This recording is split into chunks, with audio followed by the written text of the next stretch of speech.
एक ही दीवार गिरी थी। इस तरफ वाली। हाँ, उसी में 9 बच्चे दब गए। तो जा गिरी बच्चों के ऊपर पेलम कोपरा धरे थे, कोपरों में मुंह कट गई, कोनो कोई हाथ कट गए, कोनो कोई मुंह कट गए। बच्चों की सांस चल रही थी थोड़ी थोड़ी, तो मतलब सरकारी अस्पताल है जो हम लोग यहाँ, उसमें कोई डॉक्टर होता या ऑक्सीजन होता तो थोड़े बहुत बच्चा बच जाते। इसलिए बोल रहे हैं कि भाई अब पूरी सरकार हल दिल्ली तक हल गई। अभी दिल्ली तक खबर पहुंच गई, दिल्ली भी हल रही, सबको पड़ी है। ये नहीं डरने वाले आप। अब कहाँ डरेगी, मोदी लोग खबर पहुंच गई अब। नमस्कार, मैं पुष्पेंद्र लोधी। साथियों, एक 4 अगस्त को एक घटना हुई जिसने हमारे पूरे देश को झकझोर दिया। एक मंदिर की दीवार गिरने से 9 बच्चों की मौत हो गई। हम उसी जगह खड़े हुए हैं, सागर जिले के शाहपुर में। ये देख रहे हैं, यहीं ये घर दिख रहा है, यहाँ पे घर की दीवार गिरी और 9 बच्चों की मौत हो गई। नाम क्या आपका भैया? धर्मेंद्र जोशी। इसी जगह पे? हाँ, इसी जगह पे हुआ। कितने बजे लगभग समय क्या? ये वही 8 बजे करीब। 8:30 बजे। हाँ, आपका भी कोई परिचित था उस बच्चों में? और मेरा भतीजा खुद था। और क्या था? हेमंत जोशी। तो पता किस कब चला आपको? कितने? जिस 8:30 बजे घटना हुई थी। मंडी से आए, यहाँ पब्लिक जुड़ी हुई थी, तो हमने देखा यहाँ बहुत भीड़ मची थी। शिव पटेल यहाँ ऐसा खड़ा था, उसका लड़का यहाँ माटी डाल रहा था। शिव पटेल कौन है? ये मंदिर का सर्वसर्वा है। पहले सबसे पहले दीवार कौन सी? ये वाली गिरी थी यहाँ की? ये वाली। इतने बड़े बड़े पत्थर बच्चों के ऊपर गिरे, देखिए ये वाले। सबसे पहले ये दीवार गिरी इस तरफ ऐसी, तो बच्चे नीचे दब गए। तिरपाल हतीजा तो जा गिरी बच्चों के ऊपर पेलम कोपरा धरे थे, कोपरों में मुंह कट गई, कोनो कोई हाथ कट गए, कोनो कोई मुंह कट गए और बिछौना हो गए।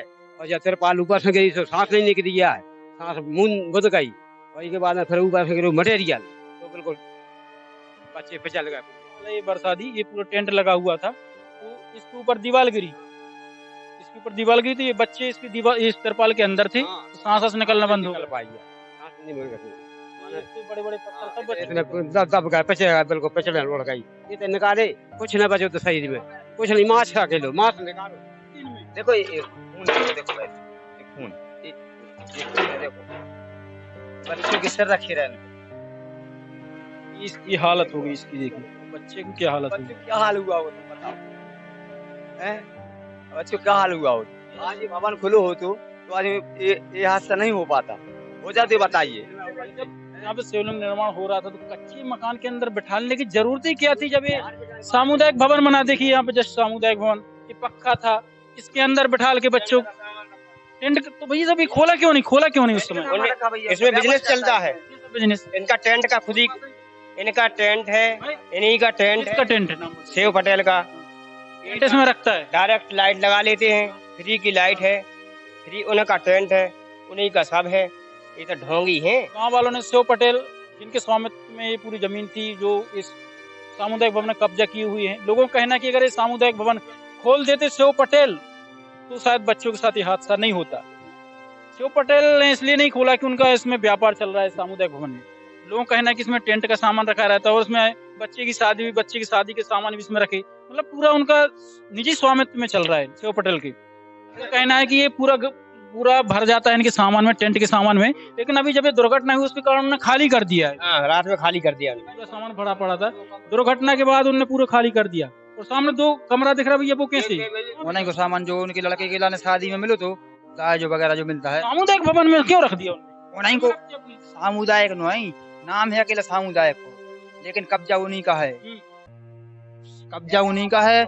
सामुदायिक तो एक नाम है अकेला। आप कौन भी मोहल्ला के आदमी कौन भी आप जान सकते हैं। तो आपके बच्चा अभी दुर्घटना हुई यहाँ पे, आशुतोष प्रजापति। आशुतोष प्रजापति, जो 9 बच्चे मृत पाएगा उनमें इनका भी एक बच्चा था। पटेल कौन है? माल को जा रहे हैं इस गाँव के, माल को जा रहे हैं शाहपुर। दादा है, दादा ही है। आप लोग को डर लगता था पहले? सरकार आप क्यों बोल रहे हैं खुल्लम खुल्ला? इसलिए बोल रहे हैं कि भाई अब पूरी सरकार हल दिल्ली तक हल गई। अभी दिल्ली तक खबर पहुंच गई, दिल्ली भी हल रही, सबको पड़ी है। नहीं डरने वाले आप। अब कहाँ डरेगी, मोदी लोग खबर पहुंच गई अब। एक ही दीवार गिरी थी। इस तरफ वाली। हाँ, उसी में 9 बच्चे दब गए। दीवार कैसे? ये फिर जीबीसी से करवाई गई। हाँ, बाद में जीबीसी आई थी। ये है दोस्तों की बड़ी 20-20, 50-50 किलो की पत्थर जो रखे हैं यहाँ पे, देखिए ये भी उन बच्चों के ऊपर गिरी रहे। क्या हुआ होगा उन 9 बच्चों के साथ? हमने तो फोटो भी देखी, तो फोटो भी नहीं देख पा रहे थे, इतना अंदर से डर गया था फोटो देख के ही। बच्चे यहाँ से ले गए तो अस्पताल खुली थी, डॉक्टर थे? इतने कोई अस्पताल नहीं है, कोई डॉक्टर नहीं है, कोई अस्पताल नहीं है। हाँ, पहला हती अस्पताल अब भग गई, कोई डॉक्टर नहीं है, कोई कछु नहीं है, सब जगह खाली पड़ी है। नमस्कार भाई, मैं गुड्डू अहरवार साहिब बस स्टैंड पे 7 नंबर वार्ड में रहता हूँ। मेरा कहना है कि यहाँ पे जो भागवत एक कार्यक्रम चल रहा था शिवलिंग बनने का, तो यहाँ पे जो कार्यक्रम करवा रहे थे शिव पटेल और ये महाराज जी जो भी आते वो शामिल थे दोनों जन। तो हमारे लिए ये कहना चाहते हम कि ना तो यहाँ पर शिव पटेल के बच्चे थे, ना तो यहाँ पे पंडित जी के बच्चे थे। आखिर ये लोग सिर्फ मोहल्ला वालों से ही बनवा रहे थे, मोहल्ला वालों से करवा रहे थे। इनको पहले से मालूम था कि ये काम होने वाला है, यहाँ पे दिक्कत है, तो आप हमारे बच्चे भी घर पे रहें और महाराज जी आप अपने बच्चों को भी घर पे रखो, हमारे बच्चे भी घर पे रहेंगे। इन लोगों ने एक बार भी नहीं सोचा कि चलो रात भर पानी गिरा है तो सुबह दिक्कत भी हो सकती है, तो सुबह इनको पहले आकर चेक करना चाहिए कि यार यहाँ पे कुछ दिक्कत तो है नहीं। अब कुछ लोग बोल रहे हैं कि यहाँ पे सांप भी निकले थे, 1-2 ईंट भी गिरी थी। तो यार जब हमें पहले से मालूम है कि यहाँ पे दिक्कत होने वाली है, तो अब उससे पहले आप बच्चों के अंदर बिठवा देते, या फिर वो आपका तो चलो मैं भगवान भरोसा नहीं करता हूँ, वैसे मैं बता रहा हूँ, चलो शंकर जी का काम है भाई, इस साइड से करवा लेते, थोड़ी इस साइड बैठ जाती, इस साइड तो दीवार थी, तो इस साइड क्या था, इस साइड कुछ नहीं था, इस साइड बैठ जाते, या फिर इसके अंदर बिठा देते, या फिर जहाँ पे भागवत चल रहे यहाँ पे लगा देते, कुछ भी कर सकते थे ये लोग। पर इनने ऐसा नहीं किया, इनको मालूम था इन लोगों के यहाँ से ये होने वाला है, तो हमारे बच्चे हम लोग सब दूर रहें। बस जो उनको मरना है मोहल्ला वाले, क्या हम वो मर जाएंगे तो हमें क्या दिक्कत है, उनको कुछ दिक्कत नहीं है, उनके तो 25 वो लोग सब घर पे हैं, पैसा है, सब कुछ है। रात भर पानी गिरा और दिख रही है हमें कि ये गिर जाएगी, अभी नहीं गिरेगी तो कल गिरेगी, या फिर 1 घंटे बाद गिरेगी, मालूम है कि गिरने वाली है, फिर भी इन लोगों ने इन लोगों को यहाँ से उठाया नहीं। हम आपको बताएं दोस्तों कि जो साहेबपुर में जो घटना हुई है, 9 बच्चे की मौत हुई है, वो सिर्फ एक ही मोहल्ले के थे। यहाँ की आबादी कितनी होगी भैया इस गांव की, साहेबपुर की? 25,000। नगर परिषद है गए, नगर परिषद 25,000 है।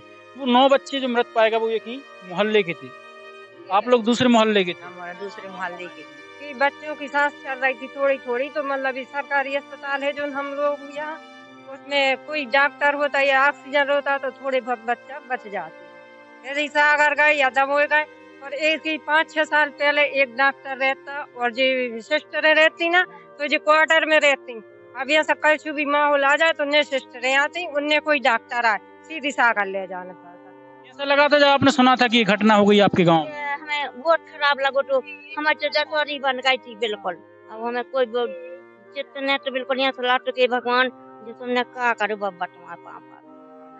को कहना यही है कि हमारे यहाँ सरकारी अस्पताल में एक डॉक्टर भी रहे और सिस्टरें मतलब क्वार्टरों में रहे, वे अपने घर पे रहती हैं, तो जैसे डिलीवरी होती है तो हम लोग को सागर जाना पड़ता है, वे सुनती नहीं है किसी की, सागर ले जाना पड़ता है, यहाँ पे कोई डिलीवरी नहीं होती, कहती नहीं गाड़ी में।